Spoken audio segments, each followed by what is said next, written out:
Okay, so tonight was another amazing night of Wednesday wrestling. So we had Fyter Fest for AEW and the counter program of NXT. The nice thing was NXT focused on the women's division and AEW focused on the tag division. So they focused on their strengths, which I thought was really good. So we'll go through the AEW card real quick. You start off with the tag match: MJF and Wardlow versus Jungle Boy and Luchasaurus. This match has been building for a while in the reverse. MJF cut a good promo. I liked him saying this is a ratings war, so you have me come out first, calling Luchasaurus green. Okay. I like MJF's work. He's very good. Oh, he's really good. You want to punch him in the face every time. If he's on your screen, you want to put your fist through a TV screen. Just really good at his job. This match, you know, when it was MJF, good job slowing it down. Jungle Boy likes to speed things up. And between MJF, Sammy Guevara, if he ever gets to come back, and Jungle Boy, that is a fantastic way to build a future. Wardlow and Luchasaurus still need to be in tag matches and battle royals. They need more seasoning to get this to work quite well. So, nice back and forth, a lot of diving, because this is an AEW tag match. Lots of outside interference from Marco Stunt, because it's an AEW tag match. Finish comes from miscommunication with the Dynamite Diamond Ring. MJF popping Wardlow then taking a dozen moves to finally get pinned. Okay, so now that means for Wardlow's matches on Wednesday nights, he is 1-2. Not very good for a big man. All right, not a bad opening contest. The women's match with a Hikaru Shida versus Penelope Ford. If you go back and rewatch All In, or was it NWA 75 or 70? I think it was 70. When Penelope Ford was taking on Jazz, and then compared where she is now, she is light years ahead of where she was then. This match, nice competitive back and forth. I will say I did like seeing her fiance kind of try to get involved, and you knew that he was eating a Shinai to the face, and he did. You know, the evading the missile dropping by doing the Matrix was very impressive. Reversing the Falcon Arrow into a pin, maybe I was kind of go, they're not beating Sheeta. Oh, they're going to beat Sheeta? They didn't. Okay. But incredibly competitive. AEW's women division really lacks depth, but Sheeta versus Penelope Ford was very well done. Didn't get a tremendous amount of build-up. It, again, was one of those. She worked her way up the ranks. She pinned Sheeta in a tag match. Get a shot at the champion because they had to defend the women's belt. Solid match. Cody Rhodes versus Jake Hager. I like watching Cody's matches. I like his methodology. I like his style. I like the amount of psychology he puts into the match. Hager does a very slow, methodical match. I was hoping they would have focused more on their amateur wrestling backgrounds, which they didn't. And when they tried to, it didn't seem to flow quite well. Like they weren't synced up. So, decent match. Again, the heel lost due to his own hubris by locking in the standing triangle choke, with Cody effectively falling on top of him unconscious to get a pinfall. Okay. There was some outside interference by Catalina on Hager's behalf, on Dustin on Cody's behalf. It felt like it was not really needed, but Dustin and Hager have had issues in the past. Okay. So Cody retained. Again, there was zero chance that Hager was going to win the strap off him. But then again, Hager in big matches is 1-2. Not a good look for a big guy at all. We had our 6-man tag match, the winners of which would take on. I'm gonna sneeze. The winners of which were going to take on the winner of the main event, so get a shot at the tag belts. Proud and Powerful versus Private Party. Yes, Matt Hardy was there. He didn't really do much. Private Party, incredibly athletic. they do need to work more on their psychology. I mean, fantastic moves, really breathtaking, jiffable moves, but they need more seasoning.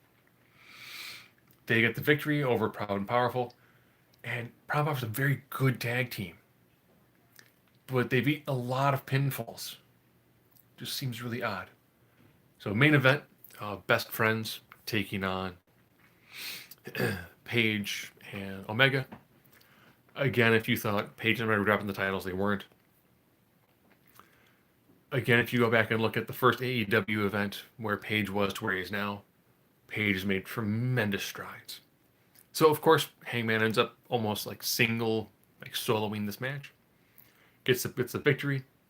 FTR comes down, offers them beers. Hangman's like, I'll take a beer. And they're like, FTR's like, my man. Kenny's like, I'll take the beer. I'm going to pour it out. FTR's like, whoa. Why'd you waste a beer? So it makes Young Bucks come down. So Young Bucks and Kenny are on one side. It's like, no, he just tossed the beer. It's okay. And the other side, it's Paige and FTR. Like, dude, you spilled a beer. So, like I said, tag division for AEW is insane. So much depth. So much depth. So overall, AEW was okay. The private party match was okay. The women's match was okay. Pretty much every match was just okay. Nothing really blew me away. It was just kind of what I expected from AEW. On the NXT side, we begin with the fatal four-way elimination women's match. So Candice LeRae, Tegan Nox, Mia Yim, and Dakota Kai. Booking in this match was interesting, having two women on the outside almost all the time. It was like a triple threat match where it's like, oh, it's a one-on-one match, and then swap dance partners. So that sort of thing, just two on the outside. Having Mia Yim eliminate Candice LeRae, and then Yim getting eliminated to make it down to Tegan Nox and Dakota Kai. Really well done, laid out well. And then continuing on in the back with Candice LeRae and Mia Yim beating each other up, leading to a street fight for next week's, head to head. Okay, good. Worked well. Tegan Nox got a really good, hard fought victory, and she looked super excited when she won. And Tegan Nox, Io Shirai should be a fantastic match. We follow that up with a match that was started by someone on Twitter going, I want to beat the crap out of this guy. Only Lorcan and Timothy Thatcher was about as catch heavy as you're going to get for a WWE sponsored event. Oh, my wife watched, who's an occupational therapist, and she was like, oh, the knee doesn't bend that way. She's like, some of these moves are just tough to watch. And I was like, yes, that's this match. Joint manipulation, hard strikes, beat the daylights out of each other. Oh.